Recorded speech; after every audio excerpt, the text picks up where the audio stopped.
Rachel, a hard-working woman in her 30s, attends her family's Christmas party only to have her younger sister, Emily, steal $8,000 from her account. This theft reveals a shocking pattern. Emily has been using Rachel's identity to take out fraudulent loans and even buy a house. When Rachel's parents dismiss her pain, she finally stands up for herself, uncovering years of financial abuse. With the help of her lawyer boyfriend, Michael, she exposes the fraud, sues her family, and legally frees herself from their control. The story ends with justice served and Rachel beginning a new life, scarred but stronger. Green Circle 2. Narrative structure beginning. Rachel introduces her peaceful, independent life and her strained yet civil relationship with her family. A subtle undertone of inequality is shown through flashbacks to her childhood and Emily's favoritism.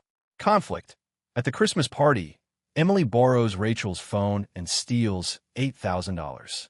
When confronted, Rachel's parents side with Emily, belittling Rachel's feelings and work. Climax. With Michael's help, Rachel discovers the theft runs deep. Her sister used her identity to take loans totaling $30,000. Rachel takes legal action despite emotional turmoil, leading to her family's downfall. And justice is served. Emily and her parents face imprisonment and financial ruin.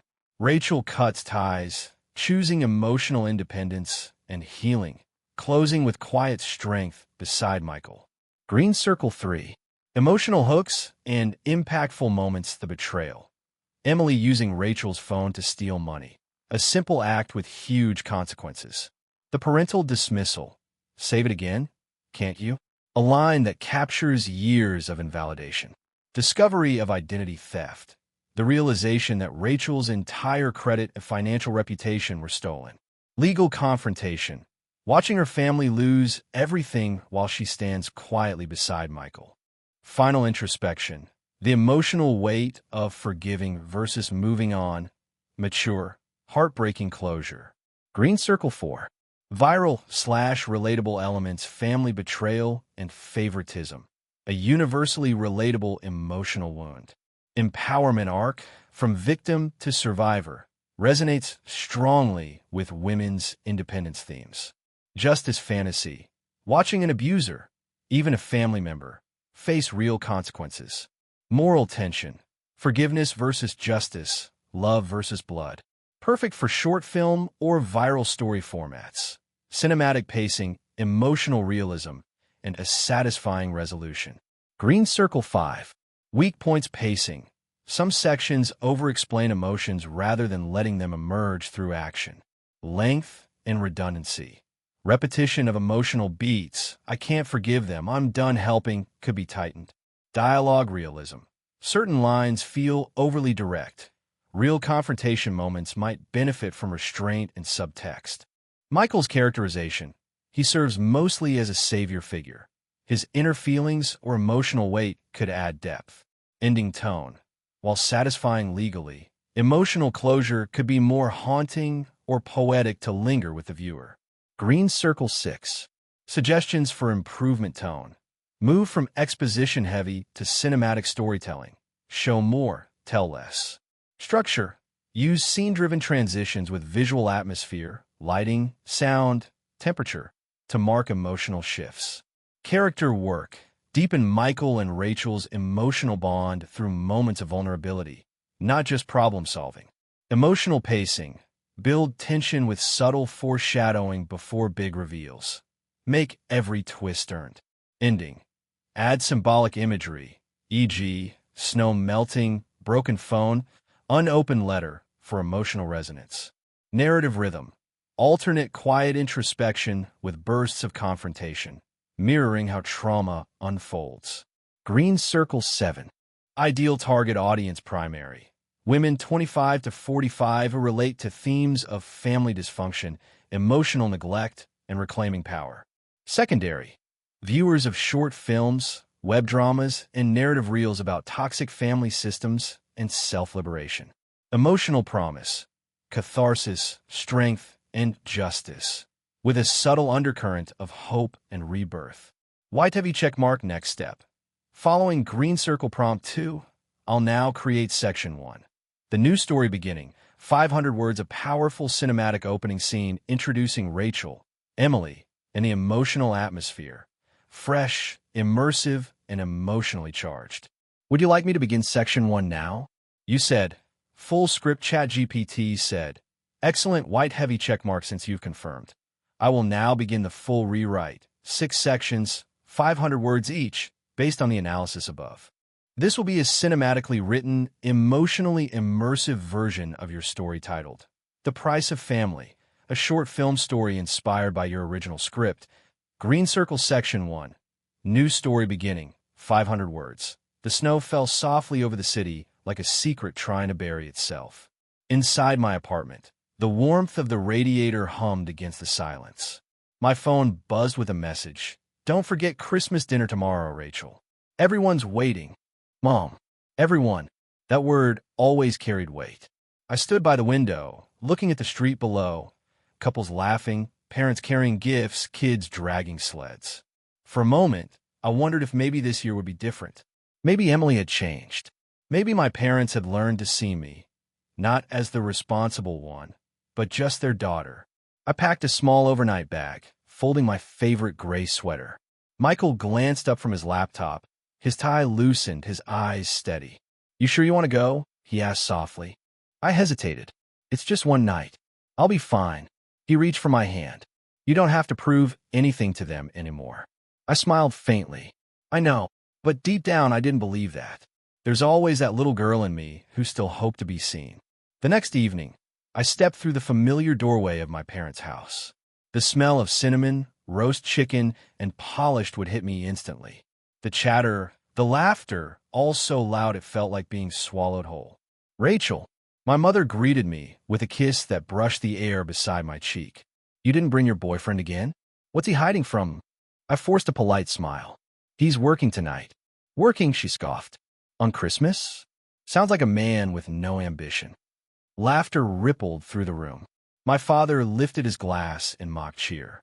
My sister, Emily, strutted in, wrapped in red silk and perfume that smelled too expensive to be hers. Hey, big sis, she said, voice honeyed. Still in that tiny apartment? Still happy, I replied, my tone cool. Her smile faltered for a second, then returned brighter. Good for you. The night passed with jokes, gifts, and shallow warmth. But I caught Emily's glances, sharp, measuring, curious. She leaned closer during dessert. My phone's acting weird. Can I borrow yours for a sec? Her tone was casual, too casual. I hesitated, but something in me, habit perhaps, made me hand it over. She typed fast, her thumb moving like she knew exactly where to go. Done, she said with a wink, returning it to me. You're a lifesaver. Her words slid off me, but a chill crept in their wake. Later that night, as laughter filled the house, I sat by the fireplace, staring into the flickering flames. For a fleeting moment, I thought I saw my reflection. Tired eyes, polite smile, and behind it, Emily's smirk, just for a second, watching me burn without even touching the fire. Green circle section 2, build up, 500 words. Morning sunlight bled through the curtains, too bright for how heavy I felt. The house was quiet now, just the faint clink of dishes from the kitchen. I reached for my phone on the bedside table. Notifications, messages, and then something odd. My banking app had logged me out. Strange. I entered my PIN. The moment the screen loaded, my throat closed. $8,000, transferred to Emily Walker. The world narrowed to that single line of text. My hands trembled. I checked again. Same result. Same timestamp. Christmas Eve, 9:47 p.m. No mistake. My heart pounded as I stormed down the hallway and flung open Emily's door. She blinked up from her bed, phone in hand. What's your problem? What did you do with my money? I shouted. Her expression twisted, guilt flashing, then arrogance. Oh, that? Relax. It's just $8,000. Just, my voice cracked. That's months of my life. What gives you the right? It's for the house, she interrupted. Down payment's due today. The house. What house? The one I applied for, she said with a shrug. Technically, it's under your name. The words hit harder than any slap. My name? Emily, are you insane? Calm down, she snapped. It's for the family. You can save it again, can't you? That last line echoed. Save it again. My parents appeared in the doorway, faces creased in irritation. What's going on now? My mother sighed. She's accusing me of stealing, Emily whined. My father folded his arms. Rachel, you're overreacting again. You have a good job. If Emily needed help, you should have just given it. Something inside me shattered then, a silent, violent break. All the swallowed words from years of being the responsible one came rushing back. I'm done, I whispered. You're all unbelievable. And I walked out, the echo of their laughter following me like a curse. Outside, the cold air bit into my face. I kept walking faster until I reached the train station. My reflection in the glass door looked foreign, pale, trembling, furious. When I finally stepped back into my apartment, Michael was waiting. He took one look at me and went still. What happened? I told him everything. The money, the house, my family's words. For a long moment, he said nothing. Then his voice, quiet and controlled. This isn't just theft. It's fraud. And if they use your name for the mortgage, he met my eyes. Rachel, this could go much deeper. Green Circle Section 3, midpoint twist, 500 words. The next days blurred into panic. Michael moved quickly, lawyer calm, precision sharp. He pulled strings, made calls, and within 48 hours, a thick envelope landed on our coffee table. My credit report. When I opened it, I stopped breathing. $50,000. Loans, credit cards, purchases all under my name. I stared at the paper, unable to move. She's been doing this for years, Michael said quietly. Forged documents, fake income statements, all using your information. No, you whispered. That can't be right. I notice she used small loans, minimal monthly payments, nothing to trigger alarms. My stomach turned cold. Emily, my own sister. Michael placed a comforting hand on mine. We can fix this, but you'll have to decide. Do you want to press charges? I looked at him. They're my family. He held my gaze. Rachel, they stopped being family the moment they destroyed your name. That night, I sat in silence, the city lights spilling across the floor like broken glass. The snow outside fell heavier now, muffling the world. Somewhere out there, Emily was probably celebrating her new house, drinking champagne bought with my future. My phone buzzed. A message from Mom. Emily told us you're being difficult again. Please don't ruin the holidays. Be the bigger person, Rachel. I stared at the words until my vision blurred. Be the bigger person. Always that. Always me. The next morning, I looked at Michael and said, do it. File the case. He nodded once, no questions asked. Green Circle Section 4, Build TO, Climax. 500 words. The following weeks were war. Michael gathered every document. Bank logs, forged signatures, phone records linking Emily to fraudulent calls. Each discovery was a stab to the chest. Her handwriting on fake pay stubs. Her voice on recorded loan inquiries. And every time, the same thought haunted me. How long has she been doing this while smiling at me? Michael's tone stayed steady, but his eyes softened each time he looked at me. This isn't just about law anymore, is it? I shook my head. It's about respect, about finally being seen. The legal gears began to turn. Notices were sent. Investigations opened. The financial institutions, once cold and dismissive, started to see the truth. Then came a call from my mother. The heater's broken. We need your help.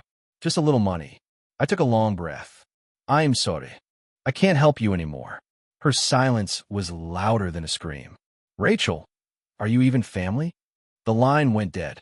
I sat there for a long time, staring at the quiet phone. The ache in my chest was deep, but beneath it, peace. Days later, knocks echoed at my apartment door. My parents. Emily. Faces desperate, voices pleading. You can't do this to us, Rachel. We're blood. No, I said softly. You did this to me. And I closed the door. Green Circle Section 5. Climax. 500 words. Winter hit its hardest the morning the enforcement officers arrived at Emily's new house.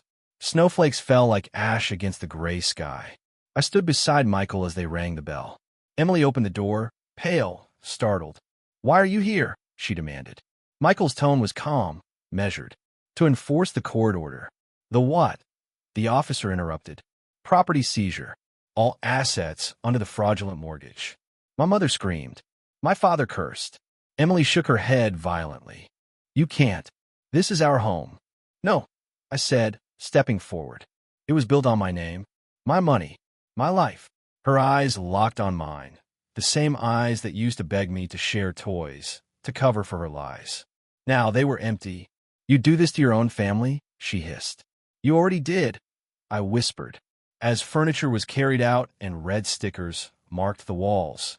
Michael handed over the official documents. Criminal charges for fraud and identity theft, he said simply. Emily's jaw fell. You're a lawyer? And her fiancé, Michael replied. The silence that followed was the cleanest break I'd ever felt. Green circles section 6, ending, 500 words, months passed. The trial was long, brutal, public. I watched my parents' faces in court, guilt hollowing their eyes, pride stripped bare. Emily sat still, her once perfect hair unkempt, her smile gone. The verdict fell like the last strike of a hammer. Guilty. 5 years for my parents. 3 for Emily.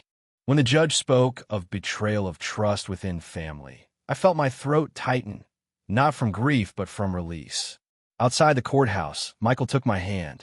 Snow drifted again, just like that night. It's over, he said quietly. I shook my head. No, it's beginning. A year later, I still get letters. Apologies written in shaky hands. Sometimes I read them. Sometimes I burned them. I haven't written back.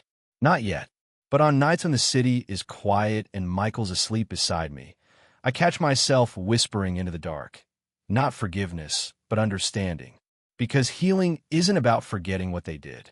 It's about remembering who I became after. The snow outside melts slowly, sliding down the glass like tears that no longer sting. I turn off the light, close my eyes, and breathe. Finally, the silence feels like mine.